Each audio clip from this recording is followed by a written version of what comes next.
سائنسدانوں کی آنکھیں پھٹی کی پھٹی رہ جاتی ہیں۔ وہ قرآن بیان کر رہا ہے ان فی خلق السماوات والارض لآیات لأولی الالباب، بے شک یہ زمین کی پیدائش میں، آسمانوں کی پیدائش میں بڑی میری نشانیاں ہیں۔ اللہ فرما رہا ہے رات کو ہم زائل کرتے ہیں، اسی سے دن نکالتے ہیں۔ قرآن یہ کہہ رہا ہے وَجَعَلْنَا مِنَ السَّمَاءِ، آسمان سے اللہ تبارک و تعالیٰ نے وَجَعَلْنَا السَّمَاءَ سَقْفًا مَحْفُوظًا، قرآن کہتا ہے ہم نے آسمان کو ایک محفوظ چھت بنایا ہے۔ قرآن یہ کہہ رہا ہے آسمان اور زمین ملے ہوئے تھے، ہم نے دونوں کو پھاڑ کر کے الگ کر دیا اور دونوں کے منہ کھول دیا۔ یہ قرآن اس زمانے میں کہہ رہا ہے علم فلکیات جس کو آسٹرونومی کہتے ہیں، علم ارضیات جس کو جیو فزک کہا جاتا ہے، زمین کے معاملات، آسمان کے معاملات جاننے والا اس زمانے میں کوئی نہیں۔ اس وقت قرآن کہہ رہا ہے آسمان و زمین ملے ہوئے تھے، ہم دونوں کو پھاڑ دیے، ہم نے ان دونوں کو پھاڑ دیا اور دونوں کے منہ کو کھول دیا۔ اب کا سائنس کہتا ہے زمین و آسمان کو دیکھنے کے بعد ایسا لگتا ہے کہ یہ گیلیکسی میں ملا ہوا ایک سیارہ تھا اور یہ پھر زمانے کے بدلتے بدلتے آسمان الگ ہو گیا، زمین الگ ہو گئی۔ اب کا سائنس یہ کہتا ہے، اور پھر یہ بند نہیں ہے جیسے ہماری چھت بند ہے، اوپر سے پانی ڈالو تو نیچے کچھ نہیں آئے گا، نیچے کے فرشی بھی بند ہے، نیچے زمین سے کوئی چیز یہاں مسجد میں نہیں نکلے گی۔ سائنس اب یہ کہہ رہا ہے آسمان میں جگہ جگہ سوراخ ہیں، منہ کھلا ہوا ہے، زمین میں بھی جگہ جگہ سوراخ ہیں، دکھنے والے نہیں، یہ کھلا ہوا ہے۔ اس کا مطلب میں بھی سمجھ نہیں پایا تھا، آسمان کھلا ہوا ہے، زمین کھلا ہوا ہے، منہ کھلا ہوا ہے، کیا مطلب؟ کہا کہ اللہ تعالیٰ جب چاہے آسمانوں پر پانی ڈالے تو اپنا منہ کھولتا ہے، بارش برستی ہے، اور زمین کا منہ کھلا ہے، اس کا مطلب یہ ہے تم جہاں پر بھی جتنی گہرائی میں بھی زمین کے بیج ڈالو، اس کا منہ کھلا ہے، وہ سینہ پھاڑ کر باہر آتا ہے۔ اگر زمین بند ہوتی تو کوئی چیز زمین سے باہر نہیں نکلتی، زمین سے کوئی چیز باہر نکلتی ہے، اس کا مطلب ہے کہ ان کے منہ کھلے ہوئے ہیں۔ سائنس نے اب بھی کہا کہ آسمان کا منہ کھلا ہوا ہے، زمین کا منہ کھلا ہوا ہے۔ قرآن کس ماحول میں نازل ہوا ہے جب سائنس کا وجود نہیں۔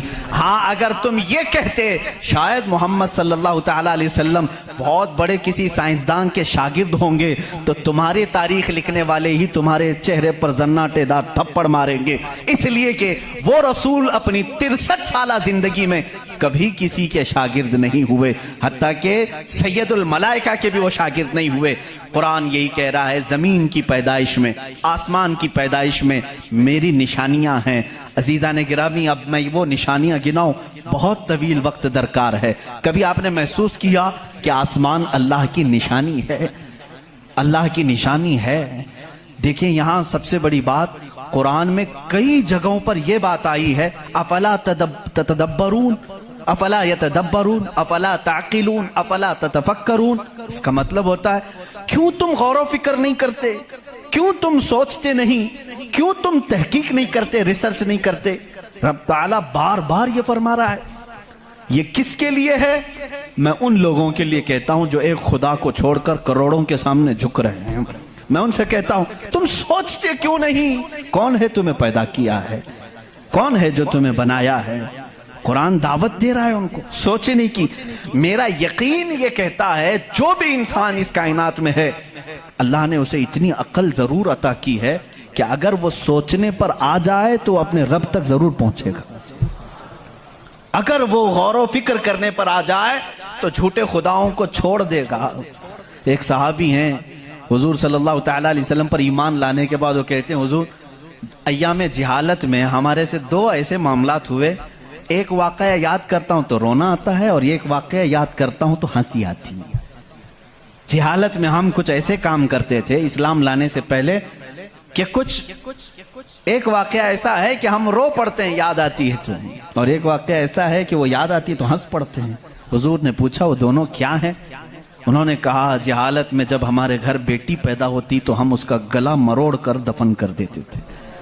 ہم نے اپنے ہاتھوں سے کئی بچیوں کو دفن کیا، وہ جب بھی یاد آتا ہے تو رو پڑتے ہیں، رونا آتا ہے۔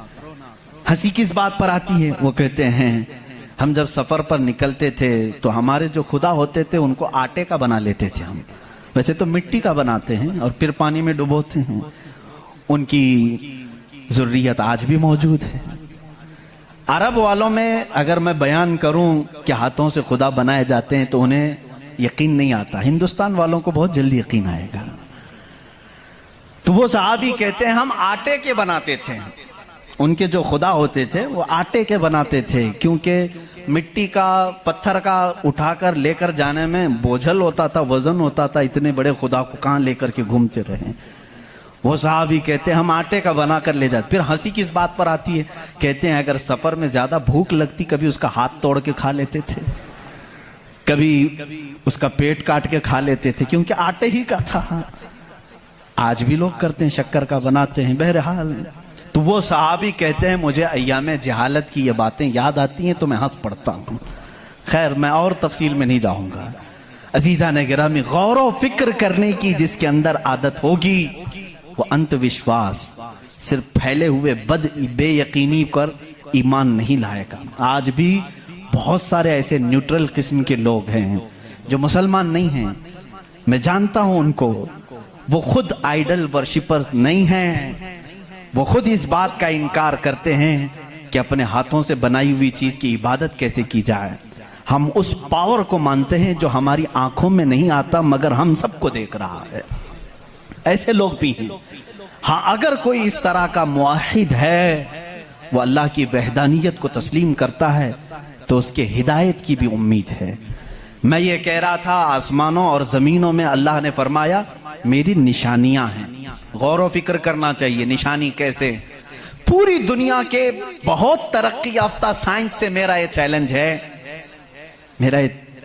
میری یہ بات کا یہ چیلنج ہے، بہت تم نے ترقی کی لیکن ایک ایسی چھت بنا کر کے دکھاؤ جس کا کوئی پلر نہ ہو، ہوا میں چھت قائم کر کے دکھاؤ، اور وہ بھی اتنی موٹی ہونی چاہیے، اتنی موٹی کہ جس کے بارے میں حضور اکرم صلی اللہ علیہ وسلم نے فرمایا کہ اس کی موٹائی 500 سال اگر کوئی گھوڑا دوڑے تو طے نہ ہو پائے، وہ آسمان کی موٹائی۔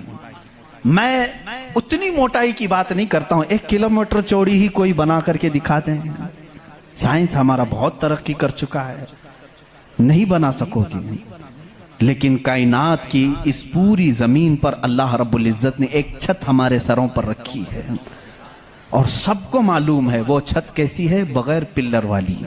کہیں اس کو ستون دیکھا آپ نے؟ اللہ الذی رفع السماوات بغیر عمد ترونہا، قرآن کہتا ہے وہ اللہ ہی ہے جس نے بغیر ستون کے آسمانوں کو بنایا، اور تم بھی اس کو دیکھ رہے ہو۔ قرآن چیلنج کر رہا ہے، تم بھی اسے دیکھ رہے ہو۔ اور حیرت کی بات یہ ہے ہمارے پلر والی چھت کے بارے میں تو یقین ہوگا اب یہ گرے گی نہیں، لیکن اگر یہ تڑکنے لگے کہیں سے، آوازیں آنے لگے، ہم بھاگ کر کے کون سی چھت کے نیچے جاتے ہیں؟ پلر والی چھت سے ہم کو خوف لگتا ہے آج کل گر نہ جائے، اور پناہ لینے کے لیے اس چھت کے نیچے جاتے ہیں جس کا کوئی پلر ہی نہیں۔